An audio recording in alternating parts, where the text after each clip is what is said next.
نے سب سے زیادہ جس موضوع پر قطعات لکھے وہ یہی موضوع ہے، قبر، موت، قبر کے اندھیرے، موت کے بعد کا منظر. آپ ڈر گئے میرے خیال میں. انہوں نے بڑا آسان کر کے سمجھا دیا تھا. اور ان کے شہرا آفاق مصرے ہوں، پتہ نہیں کتنی بار ممبروں سے پڑھے گئے، پتہ نہیں کون کون سے ممبروں سے پڑھے گئے. میں نے اشارہ کر دیا، کوئی سمجھے یا نہ سمجھے. انہوں کے جو اسلوب تھا، جو ان کے الفاظ کی تراش خراش تھی، جو نشست و برخاست کا نظام ان کے پاس تھا. بہت کم لوگ دنیا میں آتے ہیں جو شاعری کرنے کا حق ادا کرتے ہیں. اور تب انہوں نے اشعار میں فضائل پڑھنے شروع کیے، منظوم فضائل پڑھنے شروع کیے، جب ابھی ہمیں شعور نہیں تھا منظوم فضائل سننے کا. انڈیا میں رواج تھا، پاکستان میں رواج صرف اور صرف ہمارے اہل بیت کی وجہ سے آیا. انہوں نے 2.5 گھنٹے مضمون پڑھا ہوا ہے، منظوم مصائب اور فضائل اور مصائب منظوم انہوں نے 2.5 گھنٹے پڑھا. یہ ان کی محنت ہے کہ آج کے نوجوان شاعری کے ساتھ یا مذہبی شاعری کے ساتھ اتنی رغبت رکھتے ہیں. یہ کچھ لوگ آتے ہیں جو خاص طور پر بھیجے جاتے ہیں، جو ایسا کام کر کے جاتے ہیں کہ راستہ ایک بالکل الگ راستہ بنا کے چلے جاتے ہیں. یقین جانیے میں نے کل ہی 2 مصرے میں جا رہا تھا مجلس پہ، تو 2 مصرے راستے میں ہو. میں غنیمت سمجھ رہا ہوں، آپ بیٹھے ہوئے سارے آپ کے لوگ بیٹھے ہیں. یہ 2 مصرے میں آپ کی بھی پیش کر رہا ہوں. قبول ہو گئے تو منقبت پوری ہو جائے گی. ہو سکتا ہے آپ مجھ سے پہلے کہہ لیں اس کو منقبت، لیکن میں کوشش کروں گا. بظاہر 2 مصرے میں بات بڑی گہری ہے. گمان ہے کہ بشر کو خدا نہیں ملتا.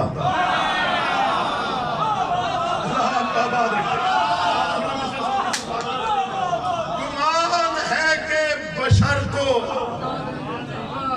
خدا نہیں ملتا، درے حسین پہ آؤ تو کیا نہیں ملتا.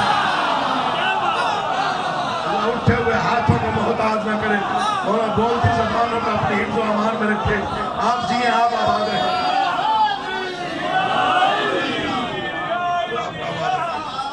امام زمان آپ کو سلامت و آباد و شاد. آپ جیئے، آپ آباد رہیں. اچھا ایک اہم اعلان کرنا چاہتا ہوں، موقع مل گیا غنیمت سمجھ کے. جی قائم نقوی صاحب میرے والد گرامی کے بہت ہی بہترین دوستوں میں سے اور بہت ہی قریبی دوستوں میں سے، اور والد گرامی کے بعد مسلسل میرے ساتھ رابطے میں رہے، مسلسل. خالق کونین ان کو غریق رحمت کرے. اور ایک عالم گھرانے سے ان کا تعلق اور علمیت سے ان کا تعلق اور ادب سے بہت وابستگی اور تعلق، پوری زندگی ادب کی خدمت کی ہے. امام زمان آپ کو سلامت ہے. میرے والد گرامی نے پتہ نہیں ہے، اب یہ الہام ہی ہوتے ہیں، ظاہری بات ہے. کوشش قابض کر دیا اور ہوتا ہے جو الہامی مصرے ہوتے ہیں وہ بتاتے ہیں وہ الہامی. یہ 4 سطریں ان کی الہامی ہیں اور پتہ نہیں کس نہج پہ جا کے انہوں نے لکھی. یہ لہجہ اور کہیں دکھائی نہیں دیا جو انہوں نے پڑھ دیا. وہ لوگ ڈراتے ہیں نا جی قبر سے بہت زیادہ، قبر کے اندھیرے سے بہت زیادہ، قبر سے خوف زدہ رکھتے ہیں. یہ ذکر پاک ہے میرے اس پہ ہاتھ. میں یہ بیان ہو سکتا ہے پہلی بار یہاں پہ دے رہا ہوں مجلس آزاد. یہ دنیا بڑا مختصر سا وقفہ ہے جس میں ہم سانسیں لے رہے ہیں. یہ بہت ایک شارٹ بریک ہے. مولا کی قسم، یہ باتیں میں اکثر نہیں کرتا ہوں ممبروں سے، آج موقع مل گیا تو کر رہا ہوں. یہ ایک شارٹ بریک ہے. یہ جسے ہم قبر سمجھتے ہیں نا، یہ نور کا گیٹ وے ہے. یہ ممبر پہ ہاتھ ہے، اسے کم از کم حاشیہ آ رہا ہی نہ سمجھیے گا. پتہ نہیں thousands of galaxies کا نور اگر جمع کیا جائے تو وہ قبر کے بعد شروع ہوتا. ابھی بھی کچھ لوگ پریشان بیٹھے، آپ نہ ہوا کرے پریشان. دنیا کے لیے قبر ہے، ہمارے لیے زیارت گاہ امیر المومنین ہے. اس کا آپ کے چہروں پہ رونق ہونی چاہیے. اللہ آپ کا آباد و شاد رکھے. زندگی موت کے بعد شروع ہوتی ہے. بقا کی دنیا وہ ہے، یہ عارضی فانی دنیا ہے. بولیں قسم یہاں پہ ہم تھوڑے سے وقفے کے لیے آئے، یہ گزرتے دیر نہیں لگتی. ہر کسی نے جانا ہے دنیا سے، اور موت کو یاد رکھنا چاہیے. یہ معصومین کے فرامین بھرے پڑے ہیں کتابوں میں. امام زمانہ آپ کو سلامت و آباد اشاد رکھیں. جو چلے گئے وہ ہم سے زیادہ نورانی دنیا میں. میں اپنے والد گرامی کے بعد بڑا پریشان رہتا تھا. انڈیا سے ایک کتاب تھا چھپا خراج کے نام سے, آپ نے یقیناً پڑھا ہوگا, شاید آپ نے بھی پڑھا ہوگا. خراج کے نام سے وہ ایک عالم دین نے وہاں کتاب تھا لکھا, حماد اہل بیت کو انہوں نے خراج پیش کیا. اس میں ایک فکر انہوں نے لکھا, وہ میرے لیے تسلی کے لیے کافی ہو. انہوں نے لکھا شہید محسن نقوی نے جس پائے کی زندگی پائی تھی, پھر اس سے چھوٹی موت ان کے شایان نشان نہیں تھی. مرنا تو سب نے ہے نا یار, دنیا سے سب نے جانا. پھر انہوں نے کہا کہ اس سے چھوٹی موت ان کی شان کے شایان نہیں تھی. تو پھر جو کچھ لکھتے رہے وہ پھر سچ بھی ثابت ہو گیا. ہاں وہ ان کی جو مصرے بلکہ بہت زیادہ وائرل ہوئے اب جیل پہ. جی جی ہائے ہائے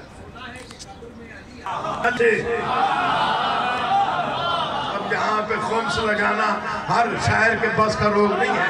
لے زندگی کا خمس علی کے غلام سے, اے موت آ ضرور مگر احترام سے. اللہ آپ آباد. امام زمانہ آپ کو صحیح سے بس اتنا ہی پڑھنا تھا, پڑھ لیا, حاضری ممکن تھی, وہ ہو گئی. تو یہ جو 4 سطریں پڑھ رہا ہوں یہ عالمی سطریں ہیں. شاید آپ نے کئی بار سنی ہو لیکن ان کے پڑھنے کا لطف شاید مجھے آج سب سے زیادہ آئے گا, چونکہ میں قبرستان میں مومن پورہ میں کھڑے ہو کے پڑھ رہا ہوں. اور کافی قبریں ہیں میرے والد گرامی کے دوستوں کی, ان کے احباب کی, اور شہیدوں کی, اور مومنین کی, عزاداروں کی. چلو ان کی روح تک سکون پہنچ جائے گا, ان کی روح کی ایصال ثواب کے لیے میں یہ سطریں پڑھ دیتا ہوں. انہوں نے کہا تھا کہ ہمیں قبر سے نہ ڈرایا جائے, چونکہ ہم علی والے ہیں اور ہمارا یہ عقیدہ ہے کہ فشار قبر کو ایسا نہ ڈھال کر دوں گا. فشار قبر کو ایسا نہ ڈھال کر دوں گا, میں مشکلوں کی طبیعت بحال کر دوں گا. عقیدہ سنیے, وہ فرماتے ہیں علی کے نام نے جرت و دی کے زیر الحد میں خود فرشتوں پہ کوئی سوال کر دوں گا. یہ وہی کیسا ہے, یہ انہی کا فیصلہ, یہ انہی کا عقیدہ تھا, مولا کی قسم. پھر ایک اور مقام میں فرمایا اے علم آگہی کا سمندر علی کا نام, لیتے ہیں غوث و قطب و کلندر علی کا نام. عقیدہ سنیے, فرماتے ہیں فرط ادب سے میرے فرشتے بھی جھک گئے, میں نے لیا جو قبر کے اندر علی کا نام.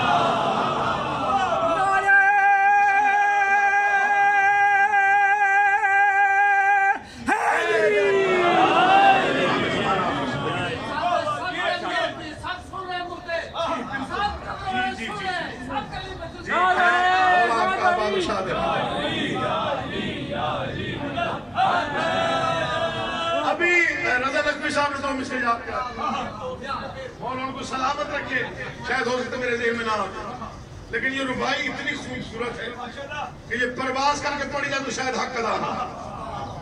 میرے والد صاحب کا یہ عقیدہ تھا, انہوں نے فرمایا کہ نہ ہماری زندگی بے مقصد, نہ ہمارا مرنا بے مقصد, نہ ہماری سانسیں بے مقصد, نہ ہمارا قبر میں جانا بے مقصد. کسی نے پوچھا قبر میں جانے کا بھی کوئی مقصد ہوا کرتا ہے؟ انہوں نے فرمایا ہمارا تو ہے.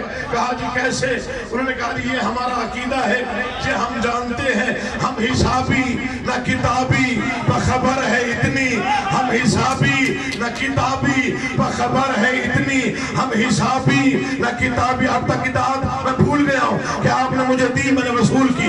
ان 4 سطروں کی داد رہتا ہے ہم حسابی نہ کتابی بخبر ہے اتنی. اپنے مومن کے لیے حق کے ولی آتے ہیں, اپنے مومن کے لیے حق کے ولی آتے ہیں. دنیا پتہ نہیں کیا سوچ کے قبر میں اترتی ہوگی, لیکن علی والوں کا یہ عقیدہ ہے ہم قبر میں جاتے کیوں ہیں؟ زندگی وار کے اس واسطے پہنچے ہیں یہاں, قبر میں